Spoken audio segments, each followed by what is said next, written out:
Peace be upon you. So there's been this long-term experiment on evolution using the bacteria E. coli. And since 1988, they've been breeding one strain of E. coli to see what evolutionary changes would take place after thousands and thousands of generations.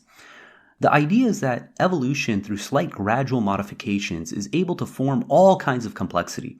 This is the evolutionary lens of life, that they believe that life started in a simple structure, and through slight gradual changes, generation after generation, you're able to get these very vast, complex structures. And by 2010, they were up to 50,000 generations of E. coli. And by 2016, they're up to 66,000 generations. And recently, they had the technology to be able to analyze the DNA, the cell structures, the proteins, to see what new forms were created. And what they found out was not evolution in what they classically expected, but something more akin to what's known as de-evolution. Rather than new molecular machines being built up or designed, they found none of that. The existing structures were actually being broken down. Things were deteriorating, but sometimes the deterioration was for the advancement of one key functionality. Rather than having any new DNA sequences that coded new proteins or new molecular machines or new cell structures being built, they saw things being broken down. An example of this is, say you have a car, and I ask you, I say, hey, look, I want you to make this car faster. Now, a very unintelligent process is simply to just remove the excess weight from the car. Maybe you get rid of the seats, you eliminate the seat belts, anything you say that isn't necessary in that sole function of making the car go faster. But during that process, nothing of intelligence was really done. An intelligent process would be to redesign the engine from the ground up to make it go faster, to be more efficient. Maybe to even redesign the tires to be able to get more traction. These would be an intelligent process. It would require someone to think through this process and come up with a new structure in order to better achieve what's needed. But they didn't see any of that in this long-term E. coli experiment. And why is that? It's because it's easier to destroy than it is to build. It doesn't take intelligence to destroy something, but it does take real intelligence to be able to build something, especially something new that's going to be more productive, more efficient. Now, I have a simple question for you. If I was to ask you, what decision can you make in your life to make your life worse? I'm sure you would have no hesitation of thinking of a million things you could do today at this very moment to make your life worse, right? You could poke your eyes out. You could run out in the middle of traffic. You could drink acid. You could do all these things to make your life worse. And coming up with a list is relatively easy. But if I was to ask you, what could you do to make your life better? What could you do right now? What decisions can you make? That question becomes a little more difficult. Maybe you have to think a little more critically to seeing, okay, what can I do to improve my life? And again, the reason is it's because it's easier to come up with ideas to destroy than it is to come up with ideas to build, to make improvements, to make advancement. Now I have another question for you. If I was to ask you, what do you imagine, what could be done in order to make your life and the world at large, in your society, worse? I'm sure you can come up with a million things that could happen that could completely derail society, derail your life, derail the progress that's been made for all these generations. Coming up with a list like that is very simple. There could be vast more, there could be epidemics, there could be natural disasters, there could be economic collapse, there could be a terrorist strike, there could be all these things that could make life exponentially worse. And they're easy to come up with. But if I was to ask you, what do you envision that could happen, that you could do to make your life and society at large and the lives of millions of people in the world better? It's a little harder, right? Because you can envision all the things that could happen that can make life worse, but it's very hard, or at least harder, to envision all the things in life that could continue to make things better. And we put a disproportionate amount of weight on things that we can come up with, and less weight on things that for us is hard to perceive. That's a reason that most people, they fear shark attacks. Even though they're astronomically unlikely events, people fear them when they go into the ocean. It's because we can envision a shark attacking a human being, and it becomes one of these things that we think happens a lot more often. We envision being robbed. We envision these horrible things because for us, it doesn't seem far-fetched. But when you look at the numbers, the probability is astronomically slow. And there's this simple IQ test that they give to people. And they ask them, they say, how many things can you do with a brick? And the more ideas that they generate, it's supposed to be correlated with their level of creativity and their IQ. Now, this makes a person feel smart. But the question is, are the answers of any value? And it's the same thing. For some reason in society, we put a disproportionate amount of attention and weight towards individuals who are absolutely pessimistic, identifying all the reasons that society is going to collapse. And these people are hailed as visionaries, as sages, as individuals that should be listened to. But the individual who's optimistic about society, who's telling you like, look, things are heading in the right direction. We have so much to be appreciative for, so much to be happy for. And as long as we maintain that mentality, things by God's leave will continue to get better. That person is at best case viewed as naive, and at worst case is considered insensitive. Don't you know about the injustices in the world? Don't you know about all the people suffering? But the reality is, historically, things have progressively been getting better generation after generation. And as long as we are appreciative, as long as we submit to God wholeheartedly, we have every reason to believe that things will continue in that path. In Surah 4, verse 147, it says, what will God gain from punishing you if you became appreciative and believed? God is appreciative, omniscient. And we have to ask ourselves, why is it that there's such a disproportionate amount of attention and praise towards doomsayers? People are telling you that the world's going to end, that everything's going to end in famine and disease and natural disaster, as opposed to the person who's saying, look, as long as we're appreciative, as long as we respect people's rights, by God's leave, things will get better. And part of the aspect is that it makes people feel smart. Coming up with a whole list of ideas and scenarios makes them feel smart. No different than that IQ test where you're supposed to come up with ideas of what to do with a brick. The other aspect is that optimism, it appears oblivious to risk. So by default, pessimism looks more intelligent. Historically it made sense. The person who is pessimistic, they were careful, they were cautious, so they survived, they passed on. But the individual who's too optimistic, that person might have not lasted. If they weren't conscientious of their surroundings, their threats, their risk, they might have taken unnecessary risk and not have survived. Another reason that pessimism is viewed as more favorable than optimism is because pessimism requires action. Optimism means staying the course, means, hey, don't rock the boat in that sense. But a pessimist is saying, no, we got to do something. We got to change. We got to take action. And it's fine in the sense of doing things productively, but sometimes the solutions that people come up with, predominantly among the pessimists, is to tear it down. And again, it's a lot easier to come up with ideas and sound smart when you're talking about tearing it down. It becomes more difficult and more challenging to come up with reasons on how to build up. Most people, when they're looking at a system they don't like, the default solution is to tear it down. Anyone can tear it down, right? It doesn't require intelligence to tear something down, but it does require real intelligence to understand how to build something up, how to correct something, how to fix something, how to improve something. And a pessimist is easy in the sense of being able to point out the downfalls, the pitfalls of everything, but it requires a real optimist to provide solutions on how things can be improved. There's the expression that a cynic, it knows the price of everything but the value of nothing. If you ask 100 people how to tear down a building, there's a million ways that it can be done. Anyone can figure this out. But if you tell someone, how do you build a building? How do you build a skyscraper? That requires real knowledge, real intelligence. Because again, it's harder in that sense. It's mentally more demanding to think about how lives can be improved, how things can be advanced, to be optimistic of the outcome. Another reason is that optimism sounds like a sales pitch, while pessimism sounds like someone is trying to help you.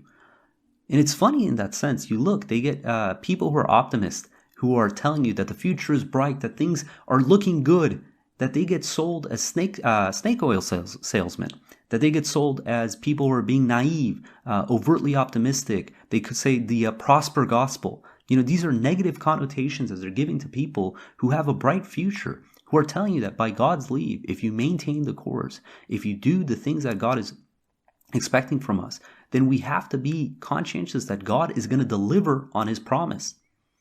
Another reason is that pessimists, they extrapolate the present trends without accounting for how reliably markets and just the world at large adapts.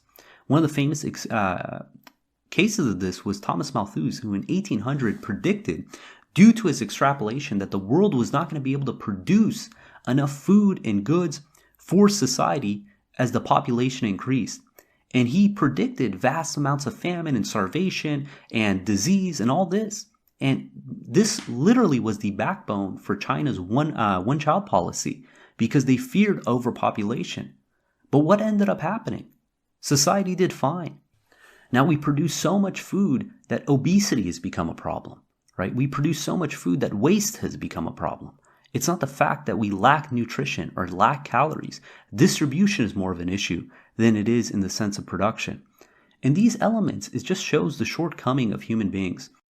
If you look at book sales, the vast majority of books that are about pessimistic topics far outsell books that have to do with optimism.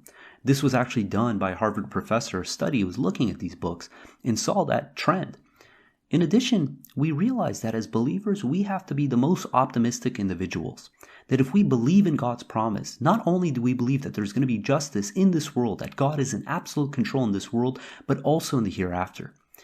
The aspect of a hypocrite or someone who has doubt in their heart is very pessimistic. They think that God's promise is not true, that God is not going to fulfill his promise in this world and in the hereafter. God tells us in the Quran in Surah 3 verse 174 that those who believe no harm ever touches them. Because as someone who believes, we realize everything that happens in this world is for our good, and we trust in God wholeheartedly. We have the most optimistic outlook. God gives us the example in Surah 33 about the believers when they had to go to war. And they had to face these people that some individuals they were scared by. In 33 verse 11 it reads, "That is when the believers were truly tested. They were severely shaken up. The hypocrites and those with doubts in their hearts said, what God and his messenger promised us was no more than an illusion. A group of them said, O people of Yathrib, you cannot attain victory, go back. Others made up excuses to the prophet, our homes are vulnerable, when they were not vulnerable. They just wanted to flee." This is a pessimistic outlook. They think that what God promised them was not going to come true, that they were going to end in calamity and pain and misery, and they didn't realize that, look, God maintains his promise. As long as we have trust in God, as long as we do our part, it doesn't matter what happens in society. In Psalm 91 we read, "Whoever dwells in the shelter of the Most High will rest in the shadow of the Almighty. I will say of the Lord, he is my refuge and my fortress, my God in whom I trust. Surely he will save you from the fowler's snare and from the deadly pestilence. He will cover you with his feathers, and under his wings you will find refuge. His faithfulness will be your shield and rampart. You will not fear the terror of night, nor the arrow that flies by day, nor the pestilence that stalks in the darkness, nor the plague that destroys at midday. 1,000 may fall at your side, 10,000 at your right hand, but it will not come near you. You will only observe with your eyes and see the punishment of the wicked. If you say, my Lord is my refuge, and you make the Most High your dwelling, no harm will overtake you, no disaster will come near your tent. For he will command his angels concerning you to guard you in all your ways. They will lift you up in their hands, so that you will not strike your foot against the stone. You will tread on the lion and the cobra. You will trample the great lion and the serpent. Because he loves me, says the Lord, I will rescue him. I will protect him, and he acknowledges my name. He will call on me, and I will answer him. I will be with him in trouble. I will deliver him and honor him. With long life I will satisfy him and show him my salvation. This is God's promise. If we trust in God, if we truly believe in God, we understand that God has our best intentions in mind. As long as we are doing God's commandment, we are not going to dash our foot against the stone. No harm is ever going to touch us. Everything that's going to happen to us is going to be for our own good, for us to grow closer to God. We see the response from the believers when they saw the parties ready to attack. It reads in 33:22, it says, when the true believers saw the parties ready to attack, they said, this is what God and his messenger have promised us, and God and his messenger are truthful. This dangerous situation only strengthened their faith and augmented their submission. Is this how we're behaving? Are we behaving in the sense where we see hardship and calamity and people are telling you that the world is going to go down the tubes and everything is going to end? Are we thinking in that same manner? Are we giving in to the devil's promise or to God's promise? Because God is telling us that if we trust him, if we follow his ways, no harm will ever touch us. We see the example of Saul when he took command of his troops in Surah 2 verse 249. It reads, God is putting you to the test by means of a stream. Anyone who drinks from it does not belong with me. Only those who do not taste it belong with me unless it is just a single sip. The vast majority, they drank from it. And it says, except for a few of them. And it continues. When he crossed it with those who believed, they said, now we lack the strength to face Goliath and his troops. Those who were conscious of meeting God said, many a small army defeated a large army by God's leave. God is with those who steadfastly persevere. And we know what happened next, that David slayed Goliath. This is what it means to trust in God, to believe in God. We should have the most optimistic outlook on the future. Irrespective of what's happening in the economy, what's happening in the job market, what's happening in politics, all these we're perfectly protected by. Because it's irrelevant to us. All that matters to God is how is our relationship with Him. If we preserve that relationship, if we trust in God, we should never be pessimistic. We should never think that things are going to end in absolute calamity and destruction and this and that, because it's irrelevant to us. All that matters is our own faith and how we conduct ourselves. Look at the example of Lot. Lot was one believing family with the exception of his wife in a town that was horrendous. They would literally just do the most vile acts. And God saved and protected him and his family from the destruction. In Surah 14 verse 7 it reads, your Lord has decreed the more you thank me, the more I give you. But if you turn unappreciative, then my retribution is severe.